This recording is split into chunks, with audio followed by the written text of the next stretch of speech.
दोस्तों, सीरियल पति ब्रह्मचारी में अब आने वाला है ऐसा तूफानी मोड़ जिसने पूरे घर की नींव हिला दी है, क्योंकि अब काव्या लेने वाली है अपना रौद्र रूप और इस बार आरव और दादी की सारी चालें उन्हीं पर भारी पड़ने वाली हैं।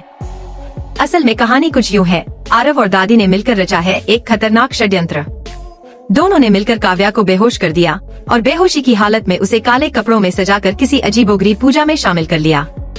काव्या को इस बात का जरा भी अंदाजा नहीं था कि उसके साथ क्या होने वाला है। लेकिन दोस्तों, किस्मत का खेल देखिए, जैसे ही पूजा शुरू होती है काव्या की आंखें खुल जाती हैं और फिर जो नजारा सामने होता है उसे देखकर काव्या का खून खौल उठता है। उसे एहसास होता है कि आरव और दादी ने उसके साथ कितना बड़ा धोखा किया है। तभी काव्या के चेहरे पर छा जाता है गुस्से का तूफान और वो लेती है रौद्र रूप।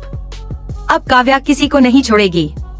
उसकी आंखों में है आग, आवाज में है तूफान और मन में सिर्फ एक ही इरादा, आरव और दादी की बुराई का अंत। तभी वहाँ एंट्री होती है खुशबू की।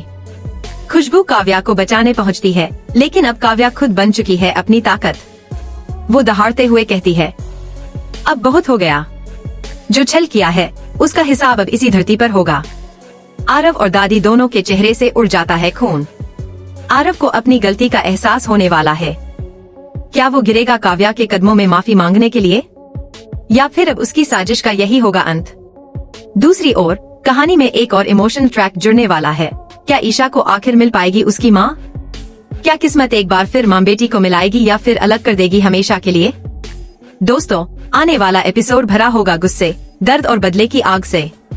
तो बताइए, क्या आप भी देखना चाहते हैं काव्या का यह रौद्र रूप? कमेंट में लिखिए टीम काव्या और जुड़े रहिए अगले धमाकेदार ट्विस्ट के लिए।